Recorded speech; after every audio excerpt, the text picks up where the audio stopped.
आप से स्वस्थ होंगे, मस्त होंगे।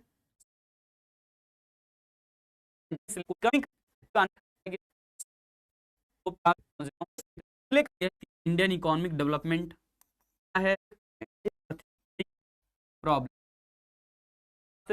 अर्थशास्त्र की किताब कवर करने हैं, ठीक है। तो इसके सिलेबस हम लोगों ने पिछली क्लास में देखा था।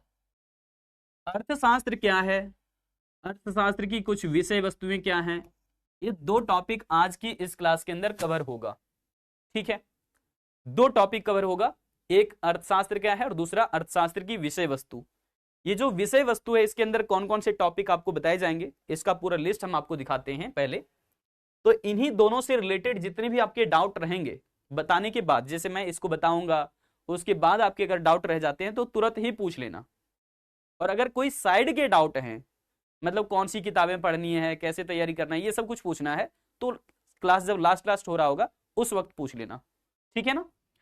चलिए एक बात यहां पर बता देते हैं आपको कि अर्थशास्त्र की विषय वस्तु के अंदर आपको क्या क्या हम बताने वाले हैं।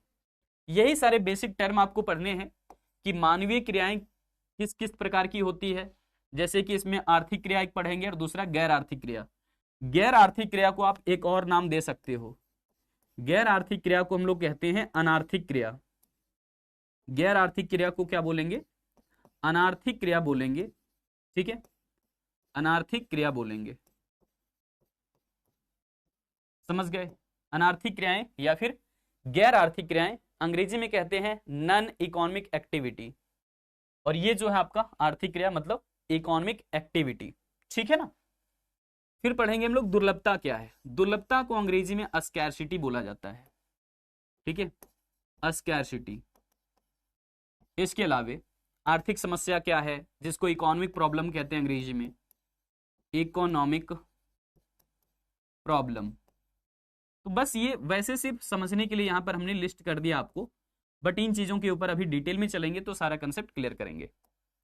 आर्थिक एजेंट जिसको हम इकोनॉमिक एजेंट कहते हैं, तो ये इकोनॉमिक एजेंट क्या होते हैं इसको भी हम लोग समझने वाले हैं। इकोनॉमिक एजेंट समझ आ गया यहां तक, बताइए। तो हम लोग यही सारे टॉपिक पहले कवर करेंगे कि अर्थशास्त्र की विषय वस्तुएं क्या हैं, जैसे कि मानवीय क्रियाएं, दुर्लभता, इसको समझेंगे, बहुत इंपॉर्टेंट पॉइंट है। उसके बाद आर्थिक समस्या और फिर आर्थिक एजेंट। उसके बाद हम लोग डेफिनेशंस पर चलेंगे। सभी को क्लैरिटी है यहां तक बता दीजिए एक बार जल्दी से, किन्हीं के डाउट तो नहीं है। एमपी बोर्ड वाले भी पढ़ सकते हैं क्या, हाँ हाँ सेम, ठीक है, एमपी बोर्ड वाले बच्चे भी इस बैच में इनरोल हैं, पढ़ सकते हैं।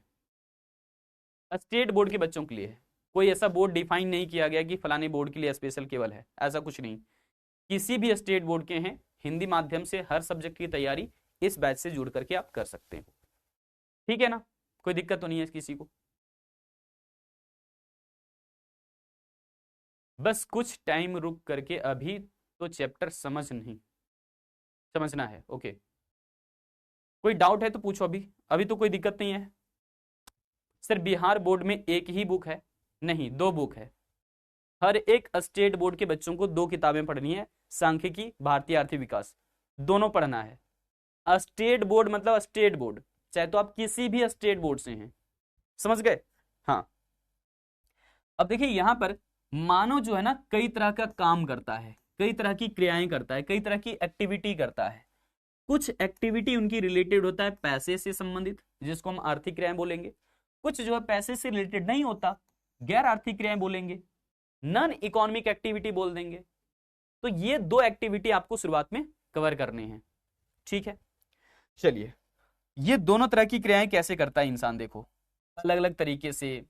जैसे मान लो यहाँ पर एग्जांपल्स अगर आपको दे दें पिक्चर की मदद से, ठीक है, कि भाई साहब यहाँ पर खरीद बिक्री हो रहा है, या फिर जो है वो हमारे किसान भाई साहब जो वो कोई प्रोडक्ट, कोई वस्तु उपज कर रहे हैं, फसल उपज कर रहे हैं, या फिर मान लीजिए कि कोई दुकानदार हैं जो सामान को बेच करके पैसा कमाते हैं, या फिर कह लीजिए कि डॉक्टर साहब है जो कि आपको इलाज करते हैं और उनसे सेवाएं लेकर के आप उनके बदले में फीस देते हैं, पैसा देते हैं। ऐसे ही कई तरह की एक्टिविटीज हैं, टीचर्स ने बच्चों को पढ़ाया, बच्चों से फीस लिया, ठीक है, इस प्रकार की सेवाएं। मजदूर ने कहीं पर काम किया और काम के बदले में पैसे प्राप्त किया, ये सभी क्रियाएं जो है वो पैसे से ही जुड़ा हुआ है। तो जहां जहां पर पैसे का प्रयोग आ रहा है, जहां जहां पर पैसे का इस्तेमाल किया जा रहा है, जिस काम में पैसे का प्रयोग किया गया, वो सभी क्रियाएं देख लेना कि ये सब की सब क्रियाएं क्या हैं, आर्थिक क्रियाएं हैं, इकोनॉमिक एक्टिविटी है। ऐसा क्रियाएं जहां से इनकम जनरेट हो रहा है, जहां से हम पैसे खर्च करके अपनी जरूरतों को पूरा कर रहे हैं, जहां से हम पैसे कमा पा रहे हैं, ये सभी क्रियाएं जो है वो आर्थिक क्रिया के नाम से जाना जाता है। क्या ये बातें सभी को क्लियर हो गई? एक बार जल्दी से कंफर्म कर देना, एक बार जल्दी से कंफर्म कर देना आप सभी कोई, सभी कोई बता दो जल्दी से।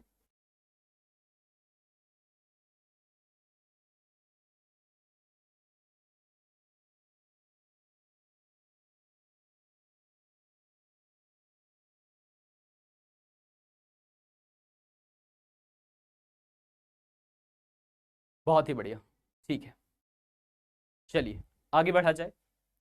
तो यहां पर ये सब कुछ पैसे के लिए ही हो रहा है, तो इसको डिफाइन कैसे करोगे? कह रहे कि आर्थिक क्रियाएं वे सभी क्रियाएं हैं जो आय सृजित करती है ना, जहां जहां से आप इनकम जनरेट कर सकते हो, पैसे अर्न कर सकते हो, जहां से आप पैसे कमा सकते हो, वो सभी काम धंधे क्या होते हैं? आर्थिक क्रिया होता है, इकोनॉमिक एक्टिविटी होता है।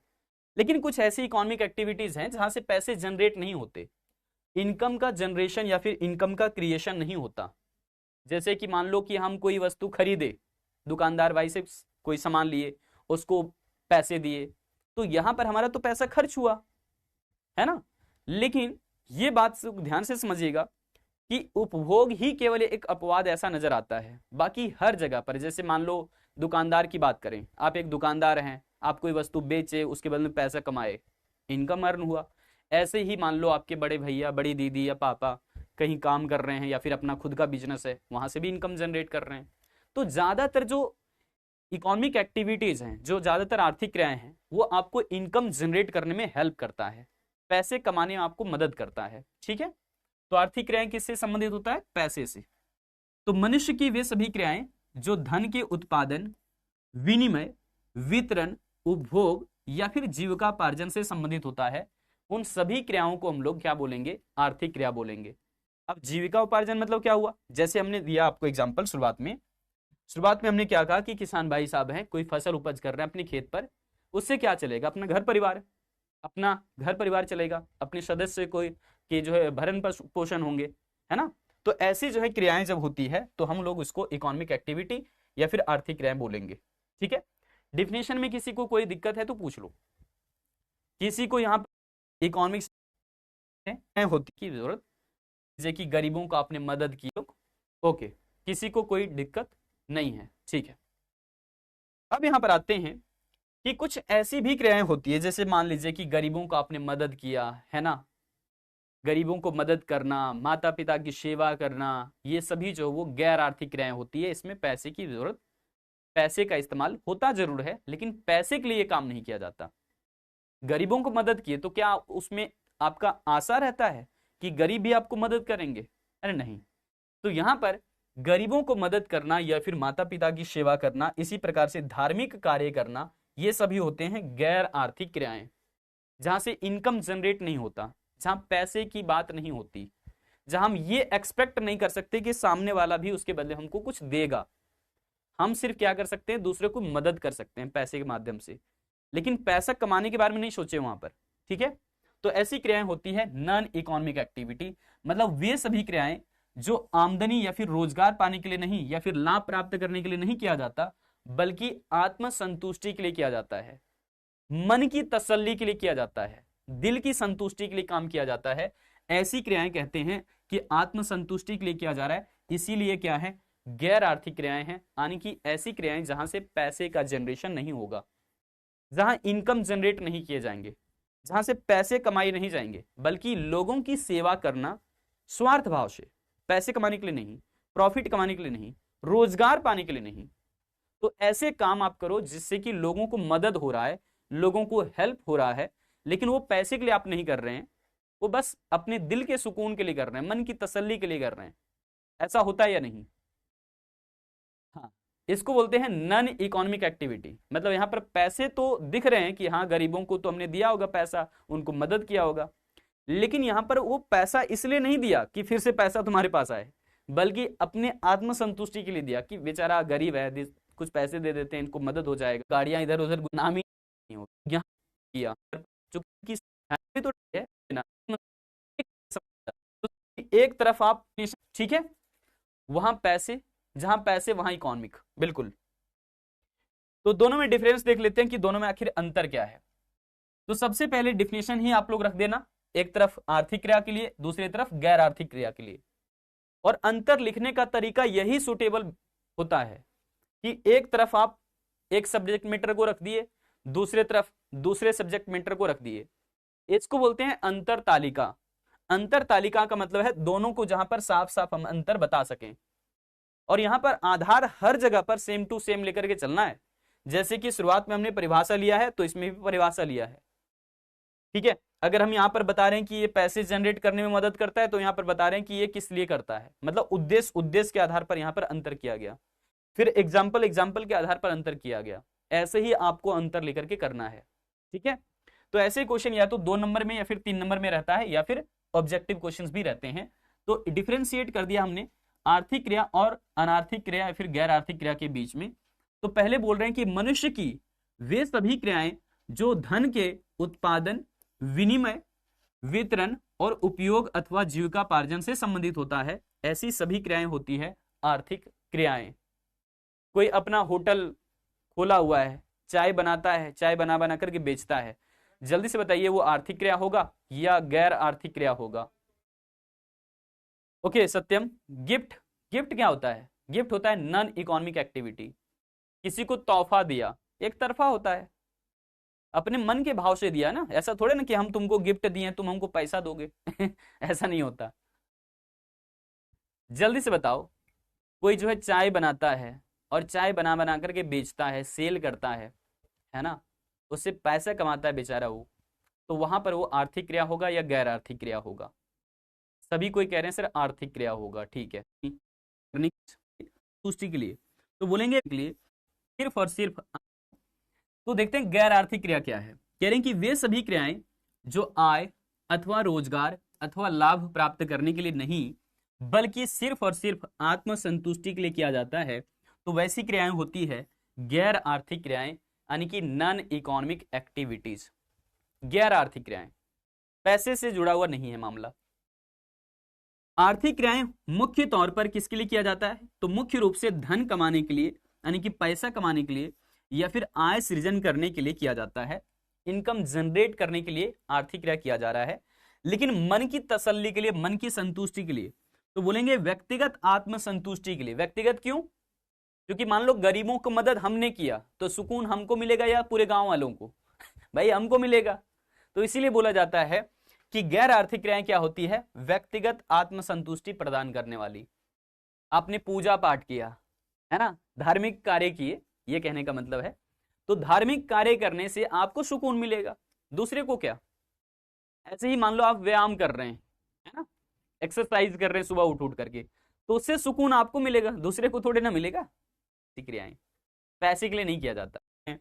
या फिर कह लीजिए कोई व्यापार, अब एग्जाम्पल आप दे देना कि जैसे अपना खुद का कोई दुकान चला रहे हैं, या फिर कहीं किसी कंपनी में, किसी फैक्ट्री में अपना नौकरी कर रहे हैं, या फिर कह लीजिए कोई व्यापार अपना शुरू किए हुए हैं, खुद का अपना दुकान है या फिर खुद की अपनी फैक्ट्री है, ऐसा कुछ है ना। तो अपना व्यापार शुरू करना है, तो व्यापार शुरू कर रहे हैं या फिर व्यापार चला रहे हैं अपना। कोई नौकरी पैसा वाला आदमी है या फिर कोई दुकान अपना चला रहे हैं। तो इस तरीके जो क्रियाएं होती है, ये पैसे के लिए किया जाता है, रोजगार के लिए किया जाता है, कुछ जीवन यापन के लिए साधन जुटाने के लिए किया जाता है। तो ये है आर्थिक क्रिया के उदाहरण। अब यहां पर कह रहे हैं कि मां का अपने बच्चों का देखभाल करना या फिर मित्र की मदद करना, पूजा पाठ करना, ये सभी होती है गैर आर्थिक क्रियाएं। ये सभी क्या है? गैर आर्थिक क्रियाएं। मां अपने बच्चों को देखभाल करती है, पैसा लेती है क्या उसके बदले में? नहीं किया जाता। तो तीन है बात, एक बात मेरे में वैसे लाइव चैट का ऑप्शन कहाँ आ रहा है? उसमें ये है बिजनेस है, नोट्स आज करें हमने, है वो बच्चे पढ़ाई गैर जरूरत किसी की मदद होता है, काम नहीं करता, फिर नुकसान होगा। आउट आते हैं साथ साथ चला गया, आ गया लिए और आप लोगों के पास यही प्रॉब्लम। चलो भाई आगे देखते हैं। एक छोटा सा टर्म है सर, ये स्कैर्सिटी, दुर्लभता क्या है। कई बार आप लोगों के पास यही प्रॉब्लम आते हैं और आप लोग इसकी पहचान कर नहीं पाते हो। कभी कभार नहीं बल्कि प्रत्येक दिन लगभग लगभग आते हैं, ऐसी समस्या हर दिन आता है। आप किसी दिन अपने पर्स में तलाश किए है ना कि देखते हैं आज कितना पैसा बचा हो, भाई हमें तो जाना था बाजार, हमें तो जाना था फलानी चीज खरीदने के लिए। आपने पर्स तलाश किया, पता चला कि उसमें जितनी जरूरत है आपको पैसे की उतना पैसा पर्स में नहीं है। ऐसा हुआ है आपके साथ? चैट में जल्दी से बताओ, ऐसा हुआ है आपके साथ कि पर्स आपने तलाश किया, उसमें कुछ ही पैसे निकले हैं और ये पैसा मान करके चलते हैं, यहाँ पर पता तो नहीं चल रहा है कितने पैसे हैं, बट मान के मैं चल रहा हूँ कि ठीक है ये 50 रुपये हैं, पूरे सिक्के हैं, ठीक है।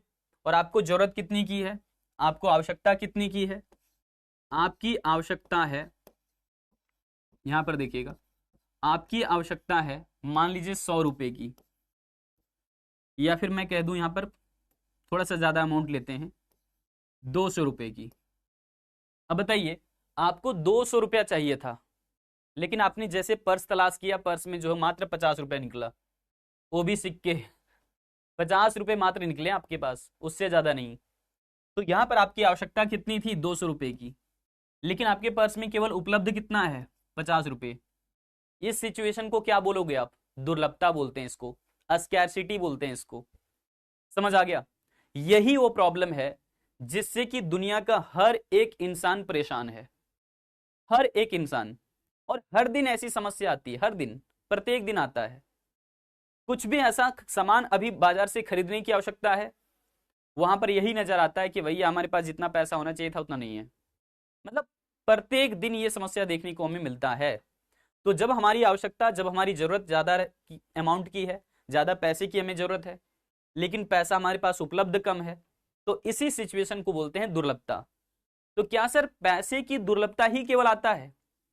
नहीं नहीं, वस्तुओं की दुर्लभता भी आता है, सेवाओं की दुर्लभता भी होता है, संसाधनों की भी दुर्लभता होती है, खाने पीने वाली वस्तुओं की भी दुर्लभता होती है। क्यों? क्योंकि मानव की जरूरतें बहुत सारी है, बहुत। इन कमी जो है ना, सिचुएशन कहलाता है दुर्लभता की समस्या। तो दुर्लभता को हम लोग अंग्रेजी में बोलते हैं स्कैर्सिटी, लेकिन आप दूसरे टर्म में इसको आप कह सकते हैं अभाव। क्या बोलेंगे? अभाव, अभाव बोलो, या फिर आप कह सकते हो कमी, कमी। अब लेकिन कमी जो है ना एक रिलेटिव टर्म है, ऐसे ही दुर्लभता एक रिलेटिव टर्म है। रिलेटिव मतलब दूसरे किसी टर्म से संबंधित होगा, दूसरे किसी शब्द से जुड़ा हुआ होगा। जैसे कि बताओ ये वाला लाइन छोटा है या बड़ा है, जल्दी बताइए आप लोग, जल्दी से चैट में बता दो सभी कोई, ये वाला लाइन छोटा है या बड़ा है? ये जो हमने येलो लाइन अभी खींचा हुआ है, ये लाइन छोटा है या बड़ा है? जल्दी बताओ, ये वाली लाइन छोटा है या बड़ा है?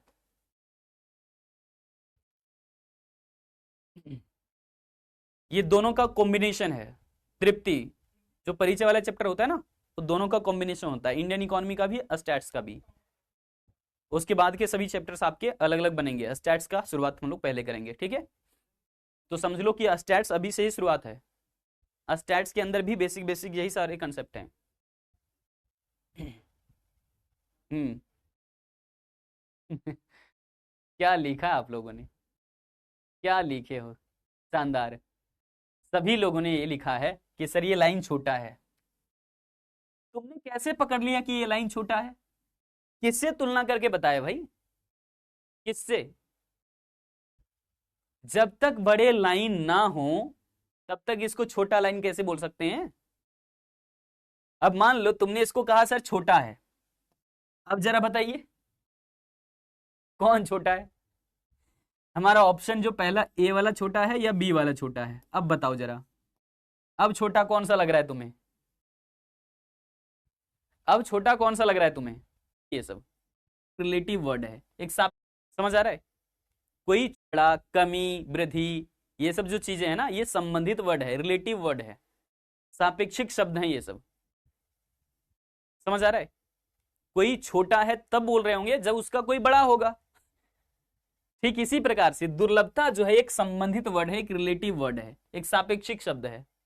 किसी चीज की कमी होगी, है ना, किसी चीज का अभाव हम कब बोल सकते हैं? बिल्कुल, अब समझ गए आप लोग। तो दुर्लभता क्या है? एक सापेक्षिक शब्द है भैया, ये दूसरे किसी चीज से तुलना जरूर किया जा रहा होगा। तो देखो यहां पर दो चीजें होगी दुर्लभता के अंदर, एक होता है मांग और दूसरा होगा क्या? पूर्ति। दूसरा क्या होगा? पूर्ति। पूर्ति को आप चाहें तो उपलब्धता भी बोल सकते हैं, उपलब्धता, अवेलेबिलिटी बोलते हैं इसको। अब बताइए, अगर किसी चीज की मांग ज्यादा होगा, आवश्यकता भी आप इसको बोल सकते हैं, तो किसी चीज की आवश्यकता ज्यादा है, मांग ज्यादा है और इसकी पूर्ति या फिर उपलब्धता कम है, तो इस वाली सिचुएशन को आप क्या बोलोगे? इस वाली सिचुएशन को ही असल में हम लोग दुर्लभता कह देते हैं। क्या बोलते हैं? दुर्लभता। तो आप केवल अभी यहां पर दो टर्म लिख करके रखना कि एक है क्या? मांग, और दूसरा क्या है? पूर्ति। जब भी किसी वस्तु का, जब भी किसी सेवा का, जब भी संसाधनों का ऐसा स्थिति बनता है, बस ऐसी स्थिति को केवल ध्यान रखना है, चाहे तो वो वस्तु हो, सेवा हो, पैसा हो, कुछ भी हो, किसी भी चीज पर अगर ऐसा सिचुएशन लागू हो गया, वही सिचुएशन हमारा जो है कहलाएगा दुर्लभता, वही सिचुएशन कहलाएगा स्कैर्सिटी। जैसे कि बस में सफर करते हैं आप लोग, हाँ सर सफर करते हैं, बस में जो है कितनी सीट है पता कीजिए, तो पता चला कि यहां पर पहली सीट, दूसरी सीट, तीसरी सीट, चौथी सीट, पांचवी, छठी, सातवीं, आठवीं, और एक यहां पर ड्राइवर है, ये मान लो। तो टोटल कितनी सीटें हैं यहां पर बैठने के लिए? यात्री लोग कितना बैठ सकते हैं? एक तो ड्राइवर बैठेगा भाई, तो यहां पर यात्री लोग कितने बैठेंगे? 1 2 3 4 5 6 7 8, बस 8 लोग सफर कर सकते हैं इस बस में। अब यहां पर 9वां अगर प्रवेश कर गया कोई, तो वो ड्राइवर हो सकता है, उसके अलावा और कोई नहीं है ना, तब तक तो दुर्लभता नहीं है। लेकिन जैसे ही हमें पता चला कि 10 लोग और आ गए हैं बस में अब बताओ, 9 लोग तो थे ठीक है ड्राइवर को लेकर के, लेकिन 10 लोग और एक्स्ट्रा आ गए हैं इसमें, तो टोटल 19 लोग क्या बस में सफर कर पाएंगे? नहीं। तो यहां पर किसकी अभाव हो गई, किसकी कमी हो गई? सीट की कमी हो गई, यहां पर सीट का दुर्लभता हो गया। तो दुर्लभता हर एक वस्तु का होता है, दुर्लभता हर एक सेवाओं का होता है, दुर्लभता पैसे का भी होता है, दुर्लभता हवा और पानी का भी होता है। अब कहोगे सर हवा और पानी का? बिल्कुल अभी कमी नहीं खल रही है, कुछ दिनों में कमी खलेगी। जैसे लॉकडाउन के कोविड के टाइम में ऐसा हुआ था, लोगों को ऑक्सीजन की आवश्यकता पड़ गई, लोग हॉस्पिटल का चक्कर लगा रहे थे, ऑक्सीजन के सिलेंडर नहीं मिल रहा था उनको। उस समय की स्थिति याद करो तब पता चलेगा। तो ऑक्सीजन की भी जो लोगों को उसकी भी दुर्लभता होती है, उसकी भी आ गए करके बता दीजिए। तो पाकिस्तान में अरे पापा है ना, उनकी जरूरत को पूरा करने का कभी भी। अब देखो यही दुर्लभता जो है ना, ऐसे ऐसे क्वेश्चंस पैदा करता है जिनके पास पैसे की कमी हो गई, पैसे की दुर्लभता आ गई, संसाधनों की दुर्लभता आ गई, उन हर एक इंसान के पास ये 3 क्वेश्चन मन में उठते हैं। जैसे तुमने पापा से पैसे मांगा, पापा मुझे जो है ना 5,000 रुपये पैसा चाहिए मेरे बर्थडे में, है ना, मेरा बर्थडे आ रहा है, दोस्तों को पार्टी देना है, 5,000 रुपये पैसे चाहिए। पापा ने कहा अरे बेटा उतने पैसे कहाँ हैं मेरे पास तो मात्र 2,000 रुपये हैं। पापा के पास होते हैं लेकिन अलग अलग जरूरतें भी तो हैं। तो यहां पर तुमने पापा को बोला कि 5,000 रुपये चाहिए, पापा ने कहा हट पगले उतने कहाँ पैसे हैं, उतने पैसे नहीं है मेरे पास। तो पापा को पता है तुम्हारी हर इच्छा को पूरा करना जरूरी नहीं होता, ध्यान रखना, सबको पता है, जो तुमसे बड़े हैं ना सभी को पता है। खास करके बच्चों की सारी जरूरतें पैसे से संबंधित अगर, तो सारी जरूरतें पूरी होनी जरूरी नहीं है। खास करके जब आप स्टूडेंट लाइफ में हैं, तो स्टूडेंट लाइफ में आपके पास जितनी कमी खलेगी संसाधनों की, जितनी पैसे की कमी खलेगी, आप उतना ही ज्यादा तेजी से ऊपर उठेंगे, क्योंकि आपको कमी खल रहा है उस चीज का, और उसी चीज को पाने की आप कोशिश करेंगे, तो उसके लिए पढ़ाई करना पड़ता है। मैं हमेशा इसलिए मैं वहां से जॉब, पढ़ाई बाद में कमाई, ठीक है ना। बैठ गया यार 2,000 रुपये में 5,000, देखा 3,000 रुपए की 200 रुपए 2,000, चलो इसलिए औकात दे। इसी प्रॉब्लम का नाम है आर्थिक समस्या। ध्यान से सुनिएगा, कह रहे कि मनुष्य की इच्छाएं और क्या ये इकोनॉमिक प्रॉब्लम समझ में आया? इसका मतलब आर्थिक समस्या या फिर इकोनॉमिक प्रॉब्लम क्या कहता है, ध्यान से सुनिएगा। कह रहे कि मनुष्य की इच्छाएं और आवश्यकताएं असीमित हैं, अनलिमिटेड हैं। मानव चाहता बहुत कुछ है। जैसे ये बच्चा है, मान लो ये पापा से बोल रहा था 5,000 रुपए चाहिए पापा, तो इसकी आवश्यकताएं क्या है, ज्यादा हैं, यह सीमित कह लीजिए, अनलिमिटेड हैं। परंतु इन इच्छाओं को, आवश्यकताओं को पूरा करने के लिए साधन सीमित हैं। साधन मतलब पैसा, पैसा कम पड़ गया बेचारे के पास, ठीक है। तो पैसा लिमिटेड है, संसाधन लिमिटेड है, और साधनों का वैकल्पिक प्रयोग भी हो सकता है। वैकल्पिक प्रयोग का मतलब है जहां चाहे इस्तेमाल कर सकते हैं। हम कहेंगे यार बड़े केक नहीं मंगवाते हैं, छोटा केक मंगवा लेते हैं। अब कोई दोस्त कहेगा यार केक मंगवा ही लेते हैं, छोड़ो केक से ही हो जाएगा सबका, अलग से क्या कुछ और मंगवाना है ना, पापा ने तो वैसे भी तुम्हें पैसे कम दिए इस बार, कोई बात नहीं, हम इसी में मैनेज कर लेंगे। कुछ अच्छे दोस्त मिल जाते हैं तो पार्टियां नहीं मांगते वो। जैसे मेरा भी जन्मदिन इस बार था 14 जुलाई को, तो किसी ने पार्टी नहीं मांगी तो यहां पर पैसे बच गए। तो यहां पर देखोगे जल्दी से एक बार, कह रहे हैं कि साधनों का वैकल्पिक प्रयोग यानी कि अल्टरनेटिव यूजेस भी हो सकता है, जैसा चाहे वैसा इस्तेमाल कर सकते हैं पैसे का, ठीक है। अगर मान लो तुम्हारे पास 2,000 रुपए हैं, तो एक जगह इस्तेमाल ना करके उसका इस्तेमाल दूसरी जगह किया जा सकता है, समझ पा रहे? इसको बोलते हैं अल्टरनेटिव यूजेस। जैसे पानी का वैकल्पिक प्रयोग है, अगर पीने योग्य पानी है तो पी लीजिए, नहीं पीना है तो उसी से खाना बना लीजिए, खाना नहीं बनाना है तो ठीक है, चलो कार की सफाई इसी से कर देते हैं, या फिर अपने कपड़े इसी से धो लेते हैं, समझ रहे हो? तो पानी का क्या है, वैकल्पिक प्रयोग है। सर अब तो दे दो, खुशी कह रहे हैं सर, खुशी बर्दाश्त नहीं हो रहा है ना, आपने पैसे बचा लिए, पार्टी तो आपने दिया नहीं, चलो तो आगे देंगे। यहां पर देखोगे कह रहे हैं कि ऐसी अवस्था में मनुष्य को अति आवश्यकताओं का चुनाव करना पड़ता है। यति आवश्यकताएं मतलब आवश्यकताएं जो ज्यादा महत्वपूर्ण होगी उसका चुनाव पहले करना पड़ता है, कि चलो हमने सोचा था फलाना फलाना फलाना फलाना चीज खरीदेंगे, अब चूंकि पैसा पापा ने कम दिया है तो सोचो जो अति महत्वपूर्ण होगा, जो सबसे ज्यादा इंपॉर्टेंट होगा, चलो उस चीज को खरीद लेंगे, बाकी चीज इग्नोर करते हैं। जैसे जन्म दिवस है तो पहले केक इंपॉर्टेंट हो गया है ना, मोमबत्तियां इंपॉर्टेंट हो गई, माचिस जरूरी हो गया, तभी तो मोमबत्ती जला पाओगे, तो ये सब चीजें ज्यादा इंपॉर्टेंट हो गई। तो कहते हैं कि जो अति आवश्यकता वाली चीज है उसको पहले खरीद लेते हैं, बाकी सब साइड कर देते हैं, है ना। डेकोरेशन के लिए कोई ऐसा बैलून वगैरह नहीं लगाएंगे हम जन्म दिवस पर। तो ये होता है क्या कि ऐसी अवस्था में मनुष्य को जब पैसे कम पड़ जाते हैं तो मनुष्य को सिर्फ अति आवश्यकताओं का ही ख्याल रखना पड़ता है, अति आवश्यकताओं का ही चुनाव करना पड़ता है। अर्थशास्त्र में इसी चुनाव की समस्या को हम लोग आर्थिक समस्या का नाम देते हैं या फिर इकोनॉमिक प्रॉब्लम कहते हैं। समझ आ गया है? समझ आ गया है? जल्दी से बता दीजिए सभी को एक बार। देखो पार्टी के लिए लोग लाइन लगाए हुए हैं, है ना, तो पार्टी तो बनती भाई। कह रहे sir I am late, wishes for you, happy birthday to you, thank you so much. नहीं जल्दी से बता देना एक बार सभी को करके, आप ग्रुप में लेना चाहोगे, हैप्पी बर्थडे, क्या बात है, इसने पैसे, ऐसी बात नहीं, कंसेप्ट क्लियर है। अब एक शॉर्ट पॉइंट में जिनकी भी यहां पर 2-4% कम दिख रही थी ना, जिनको नहीं समझ आया, उनके लिए यहां पर कुछ पॉइंट हाईलाइटेड हैं जिनसे आपको क्लियर हो जाएगा। सबसे पहली बात है, मनुष्य के पास आर्थिक समस्या जो आती है उसके पीछे का कारण क्या है, कारण को जानिए कि आर्थिक समस्या उत्पन्न हुआ क्यों। तो सबसे पहला कारण है कि मनुष्य की इच्छाएं या फिर आवश्यकताएं या फिर जरूरतें अनलिमिटेड हैं, असीमित हैं। पहला पॉइंट समझ में आया? मनुष्य चाहता बहुत कुछ है ना, चाहता बहुत कुछ है कि हमारे पास ये चीज पूरा हो जाए, ये चीज हो जाए, ये चीज हो जाए, ये चीज हो जाए, लेकिन उन सभी चीजों को पूरा करने के लिए पैसे कम है। दूसरा इंपॉर्टेंट बात यही है कि मनुष्य के सभी जरूरतों, सभी इच्छाओं, सभी आवश्यकताओं को पूरा करने के लिए साधन सीमित हैं। तो पहली बात क्या था, मनुष्य की आवश्यकताएं असीमित हैं, मनुष्य की इच्छाएं असीमित हैं, लेकिन साधन सीमित हैं। अब साधन सीमित हैं लेकिन साधनों का वैकल्पिक प्रयोग भी हो सकता है।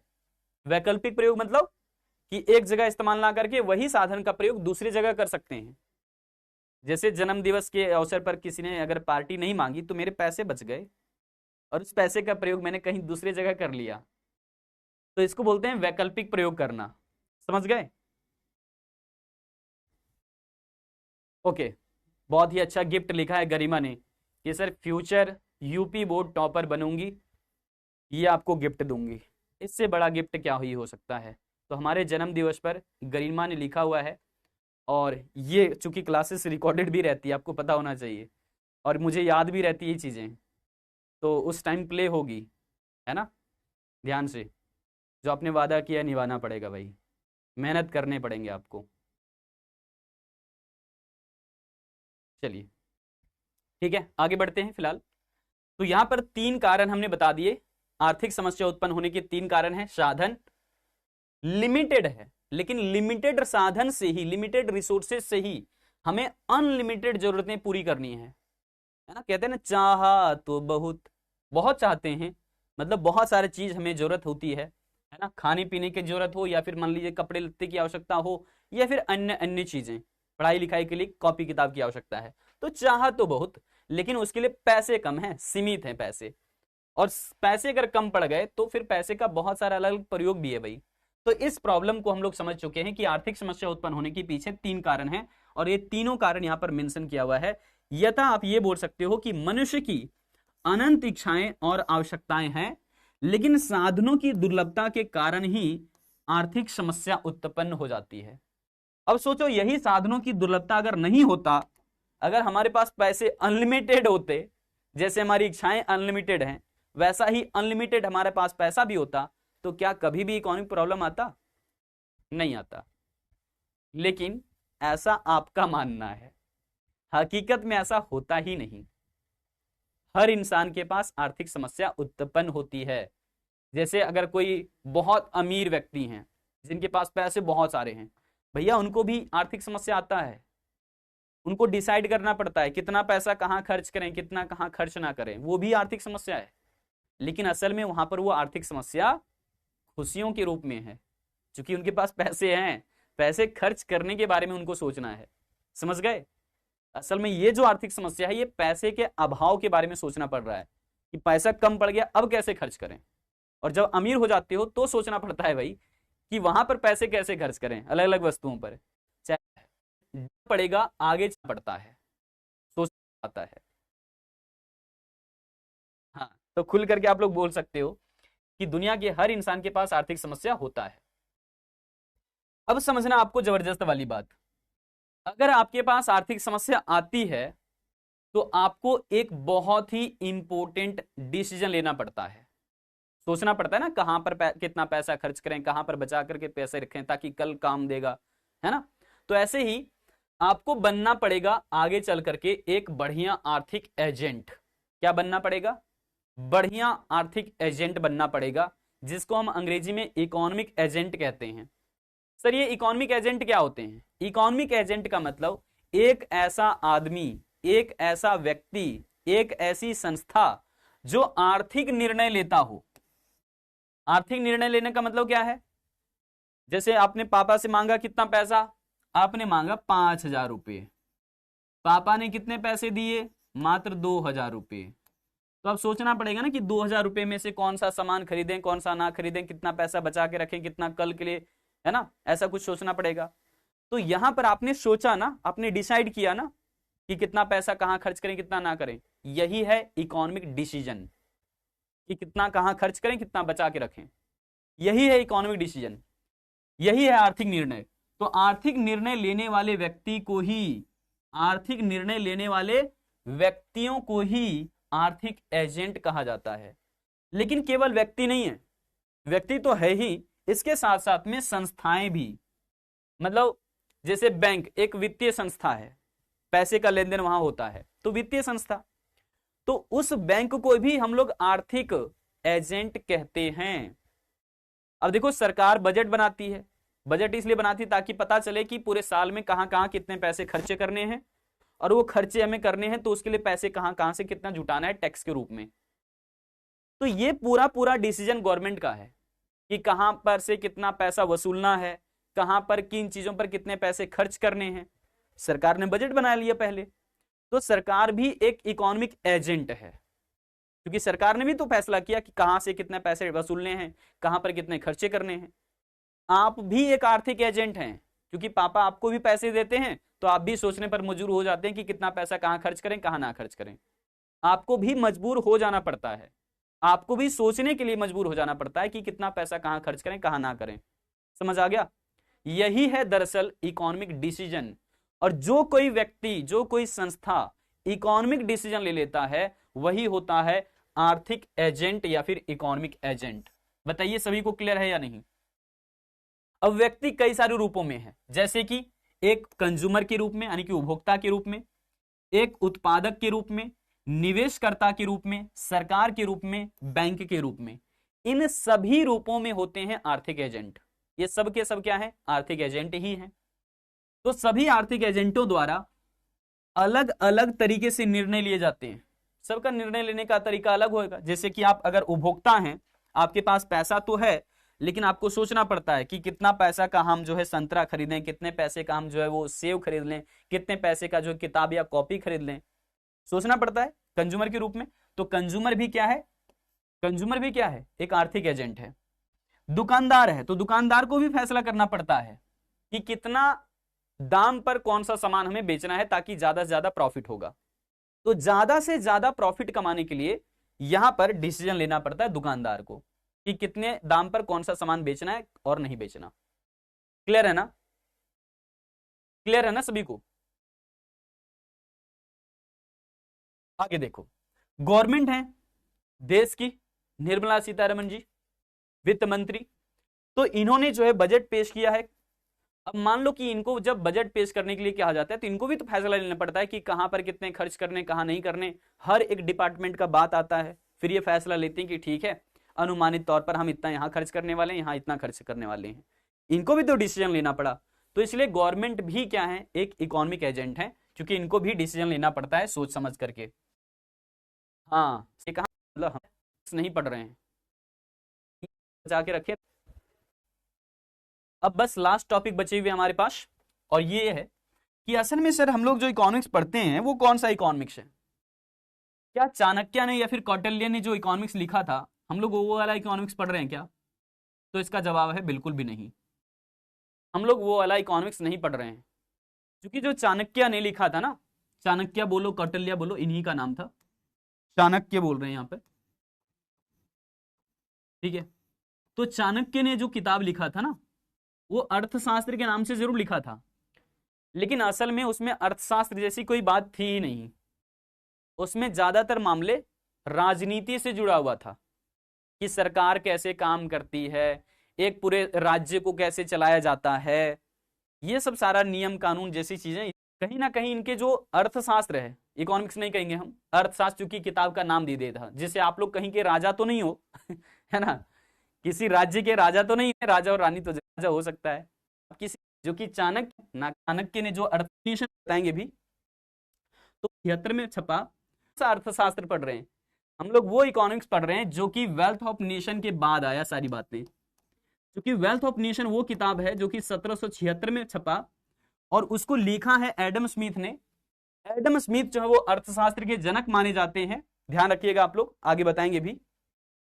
तो वेल्थ ऑफ नेशन इन्होंने किताब लिखा, वेल्थ ऑफ नेशंस यानी कि राष्ट्रों की संपत्ति, हिंदी में बोले तो, हालांकि ट्रांसलेट मत करना, जैसा किताब का नाम अंग्रेजी में होता है ना, अंग्रेजी में ही रख देना।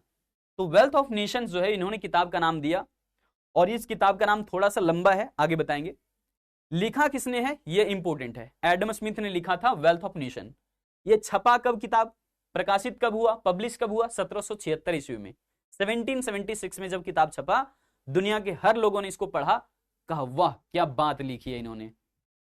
दुनिया के अंदर एक ऐसा भी सब्जेक्ट है क्या जो पैसे के बारे में बात करता है? तो पहली बार ऐसा कोई इंसान था जिन्होंने पैसे के बारे में जिक्र किया, और वो थे एडम स्मिथ साहब। इसलिए एडम स्मिथ को अर्थशास्त्र का जनक कहा जाता है, फादर ऑफ इकोनॉमिक्स इन्हीं को बोलते हैं।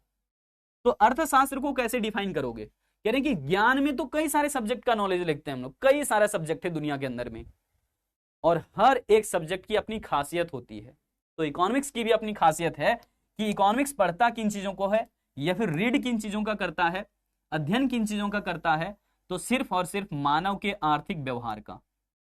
अब मानव के आर्थिक व्यवहार का मतलब है, आर्थिक मतलब क्या हो गया? पैसे से रिलेटेड। तो पैसे से संबंधित हम लोग जहां जहां बात करते हैं, जैसे कि दुकानदार के पास गए, सामान खरीदे, पैसा दे दिए, ये क्या है? आपका आर्थिक व्यवहार है। आप बैंक गए, बैंक से पैसा उधार लेकर के आ गए, उसको जो है आप सूद या फिर ब्याज देंगे, ये क्या है? आर्थिक व्यवहार है। ठीक ऐसे ही यहां कई तरह की आर्थिक क्रियाएं आप लोग करते हैं, तो वो सब कुछ सच सच में जाने तो आर्थिक क्रियाएं ही आर्थिक व्यवहार कहलाता है। तो ज्ञान की वह शाखा जिसमें मानव के आर्थिक व्यवहार का अध्ययन किया जाता है, तो वही शास्त्र या फिर वही शाखा अर्थशास्त्र के नाम से जाना जाएगा। यानी कि अर्थशास्त्र में ही हम लोग मानव के आर्थिक व्यवहार का अध्ययन करते हैं।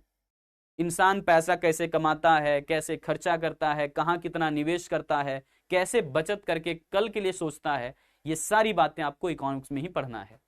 ठीक, लेकिन आप लोग क्लास 10th से लगातार पढ़ते हुए आए कि सर ये जो है ना, सामाजिक विज्ञान के अंदर हम लोग पहले पढ़ रहे थे इसको, क्लास 10th में सोशल साइंस के अंदर पढ़ रहे थे, तो दूसरा डेफिनेशन भी दे दिया आपके लिए हमने आसानी से समझने के लिए।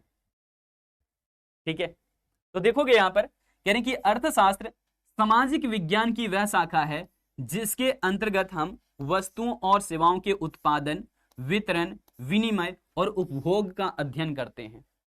क्लियर है सभी को? मतलब हम लोग इकोनॉमिक्स में क्या पढ़ने वाले हैं कि वस्तु और सेवा उत्पादन कैसे होता है, कैसे सामान तैयार किया जाता है, कैसे सेवाएं तैयार की जाती है, उन सेवाओं का उत्पादन यानी कि कैसे होता है।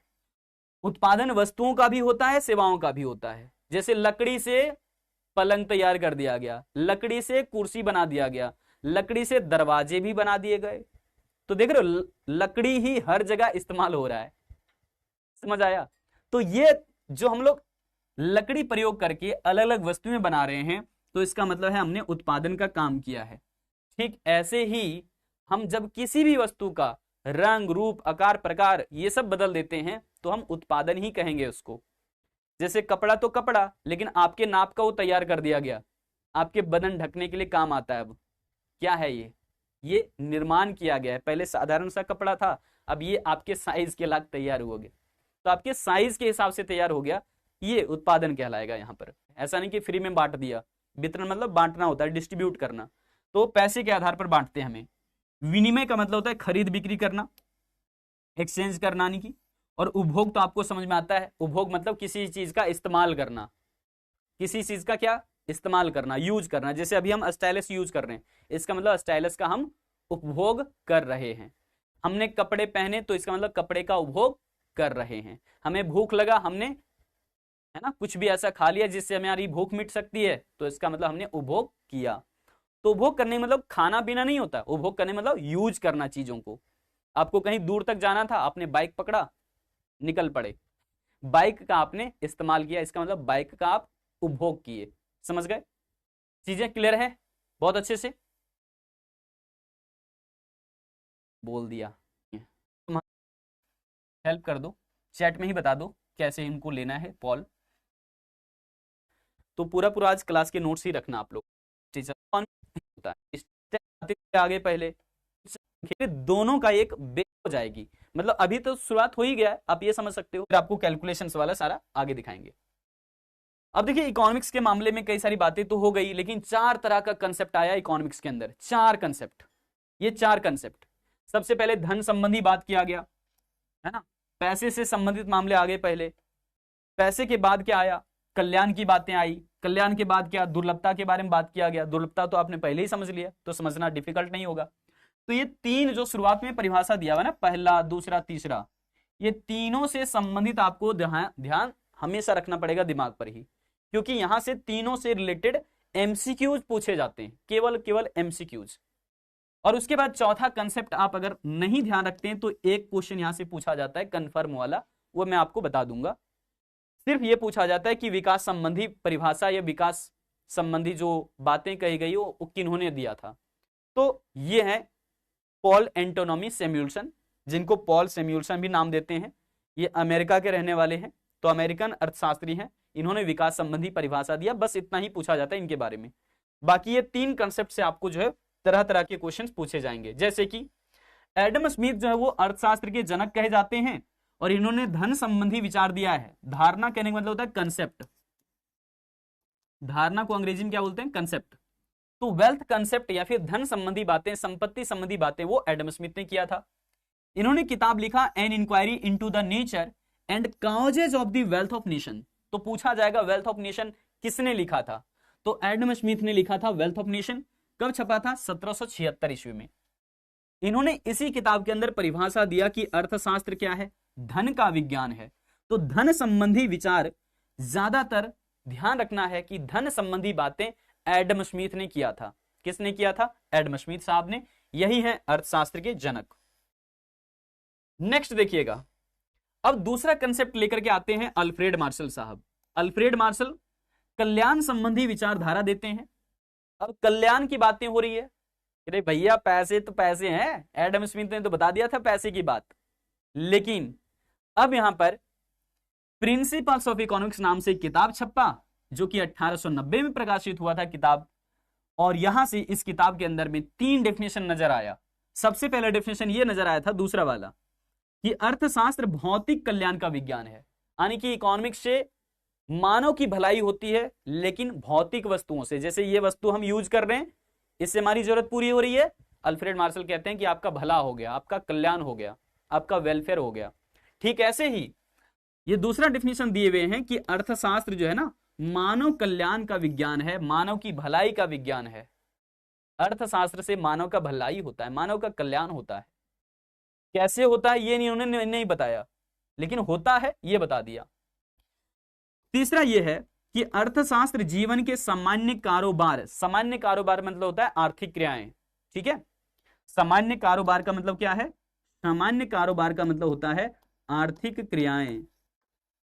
तो अर्थशास्त्र किसका अध्ययन करता है? अर्थशास्त्र अध्ययन करता है मानव के सामान्य कारोबार के संदर्भ में मनुष्य का अध्ययन।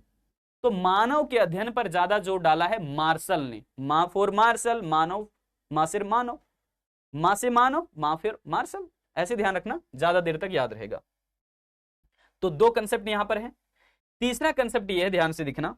अच्छा, प्रिंसिपल्स ऑफ इकोनॉमिक्स को ये ध्यान रखना, बहुत ज्यादा बार पूछा जाता है। 1890 में प्रकाशित हुआ था principles of economics. Lionel John Robins आते हैं, इन्होंने दुर्लभता संबंधी बातें कह दी। कहा कि भैया जिससे कल्याण करने की बात कर रहे हो ना, वो पैसे तो कम है, संसाधन कम है, कैसे पूरा कर पाएंगे? तो इसने बताया कि भैया चुनाव करना पड़ेगा आपको, ठीक ढंग से सोचना पड़ेगा, ठीक ढंग से समझना पड़ेगा कि कहां खर्च करोगे कहां नहीं करोगे, रियलिटी में रह करके सोचना पड़ेगा। इसी को ये कहते हैं कि अर्थशास्त्र चयन का तर्कशास्त्र है। सब कोई अलग अलग तार्किक दिमाग लगा करके सोचते हैं कि हवा हवाई में मत सोचना, हकीकत जीवन में सोचना कि कैसे पैसा तुम्हारा इस्तेमाल होगा, कैसे तुम अपनी ज्यादा से ज्यादा जरूरतें पूरी कर पाओगे। यही चुनाव करना पड़ता है इकोनॉमिक्स के अंदर में। ठीक है, लेकिन इन्होंने एक किताब लिखा था, an essay on the nature and significance of economic sciences, जो कि 1932 में प्रकाशित हुआ था ये किताब। और इस किताब के लेखक हैं रॉबिन्स, जिनका पूरा नाम है लियोनल जॉन रॉबिन्स। अब ये ऐसे जो लिखा हुआ है ना, ऐसे आप लोग जानते होंगे, लेख लिखना, रचना, जैसे गाय पर रचना, कुत्ता पर रचना। यहां पर मुझे एक बार बार बात आती है। आज एक क्लास में बच्चों को होमवर्क दिया गया, बेटा कल ये होमवर्क करके लाना, कुत्ते पर रचना लिखना है। जैसे हम लोग गाय पर रचना लिखते हैं, वैसे ही कुत्ते पर रचना। सभी के ऊपर कुत्ता फरार। सैमुअल्सन साहब जो है लेकर के आती है, आपको ऐसा नहीं करना है। ये ऐसे का मतलब होता है रचना लिखना, लेख लिखना। और लास्ट कंसेप्ट ये है आपका कि सैमुअल्सन साहब जो है लेकर के आते हैं विकास संबंधी विचार। इसके बारे में कल हम समराइजेशन आपको दे देंगे एक बार। ठीक है, तो ये कहते हैं कि भैया पैसे से संबंधित भी चुनाव करना पड़ता है और बिना पैसे का भी चुनाव करना पड़ता है। जैसे देखो ना, स्टूडेंट लाइफ में आप लोग हो, आपके पास 24 घंटे समय रहता है, आप लोग बार बार कहते हो sir how to manage time, या फिर टाइम मैनेजमेंट के लिए बता दीजिए सर कैसे मैनेजमेंट करें। तो यहां पर भी तो सोचना पड़ता है, जबकि ये पैसा नहीं है, ये समय है। तो पैसे से संबंधित भी चुनाव की समस्या आती है और बिना पैसे का भी चुनाव की समस्या आती है। और केवल आदमी के पास नहीं, केवल व्यक्ति के पास नहीं, वो तो है ही, लेकिन व्यक्ति के साथ साथ में समाज को भी चुनाव की समस्या का सामना करना पड़ता है। ठीक है, और जैसे हम उत्पादक के साधनों का, यानी कि भूमि का, मशीन का, जितने भी उत्पादन के साधन होते हैं, सभी चीजों का हमने ठीक ढंग से सोचना पड़ता है, ठीक ढंग से उसका नियोजन करना पड़ता है कि हमें किस प्रकार से उसका कहां पर कितना इस्तेमाल करना है।